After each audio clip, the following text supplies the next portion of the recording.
नमस्कार, आप देख रहे हैं सूर्यभान एक्सप्रेस व एजुकेशनल न्यूज़। मैं हूं राहुल कुमार द्विवेदी। जहां चुनावी सरगर्मी तेज़ी रफ्तार से चल रही है, वहीं पर हमें 331 विधानसभा में पूर्व लोहिया वाहिनी के विधानसभा अध्यक्ष इंद्रेश यादव जी से आज हम कर रहे हैं खास मुलाकात। और इस खास मुलाकात में हम इन पर साधेंगे निशाना। वास्तव में ये पार्टी क्या खर्रा बन के उतरेगी इस प्रदेश में, इनसे जानेंगे। सबसे पहले सर, आपका स्वागत है सूर्यभान एक्सप्रेस व एजुकेशनल न्यूज़ में। सबसे पहले मैं आपका स्वागत करूंगा कि आपने मुझसे बाइट लेने का वो किया।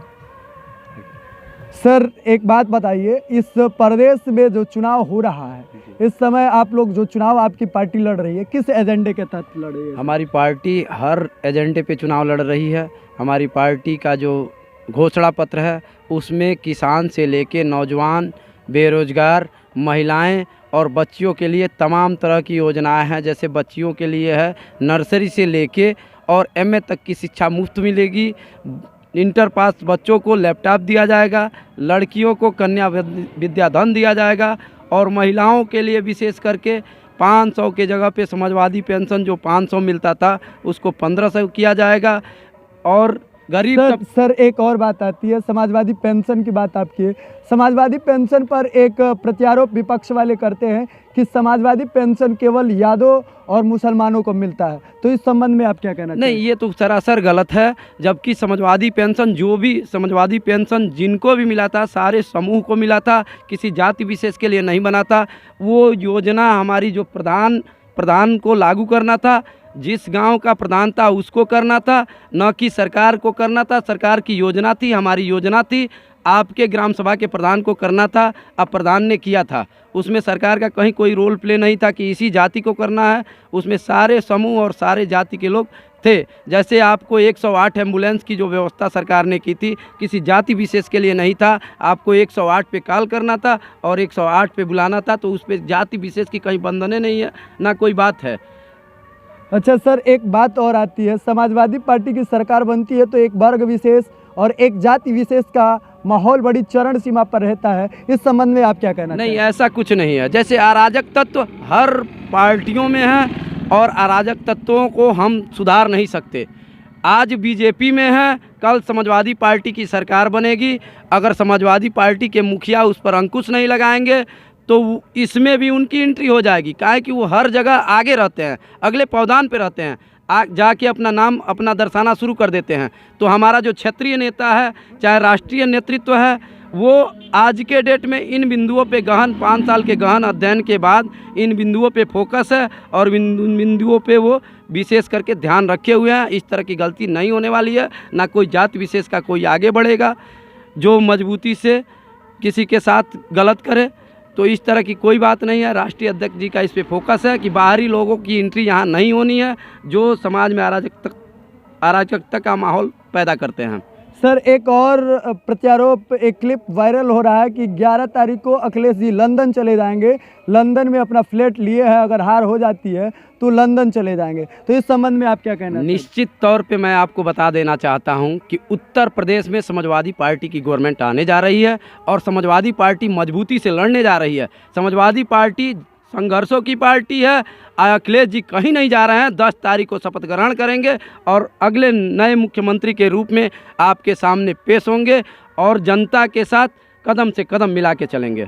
सर, एक और प्रत्यारोप होता है कि आपका तमकुही राज विधानसभा 15 साल समाजवादी विहीन रहा और आप निवर्तमान में इसके पहले जो चुनाव हुआ था समाजवादी पार्टी कांग्रेस का समर्थन किया था और वही समर्थन इस समय आप लोगों को कड़वा लग रहा है, तो इस संबंध में आप क्या कहना चाहेंगे? देखिए, ये राष्ट्रीय नेतृत्व की बात है।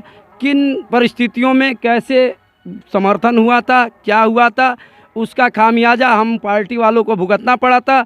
इस बार अखिलेश यादव जी ने कोई समर्थन नहीं, बड़ी पार्टियों को दरकिनार करके छोटे छोटे दलों से गठबंधन किए हैं और आगे भविष्य में हमारा गठबंधन कामयाब होगा और आगे अगला मुख्यमंत्री के रूप में हमारे अखिलेश यादव जी मुख्यमंत्री होंगे उत्तर प्रदेश के और सुनहरा भविष्य होगा हम नौजवानों, गरीबों, किसानों का और रोजगार की भरपूर मात्रा में व्यवस्था होगी।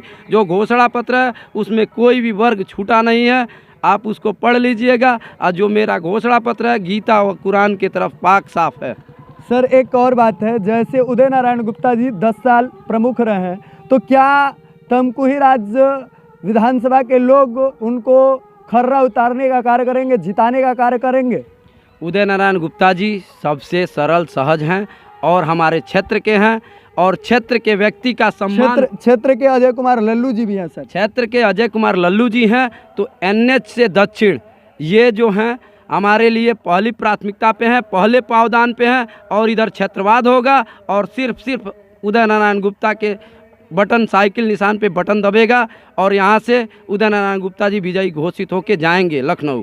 कुछ लोगों का प्रत्यारोप है कि समाजवादी को केवल जाति विशेष के लोग ही वोट कर रहे हैं। ऐसा कुछ नहीं है। समाजवादी पार्टी का जो घोषणा पत्र है उसमें हर जाति हर वर्ग के लिए घोषणा पत्र बना है। यहाँ हर जाति हर वर्ग के लोग वोट कर रहे हैं और मजबूती से कर रहे हैं, पहले पावदान पे आके कर रहे हैं, आगे भी करते रहेंगे। समाजवादी पार्टी की जो घोषणा पत्र है उस हिसाब से आगे भी करते रहेंगे। अच्छा एक बात बताइए, समाजवादी वाले लोगों को बुलडोजर वाले बाबा से डर नहीं लग रहा है क्या? बुलडोजर वाले बाबा कुछ नहीं कर पाए हैं, सिर्फ बुलडोजर के सिवा विकास उनका रहा ही नहीं है, विकास का मॉडल ही नहीं है।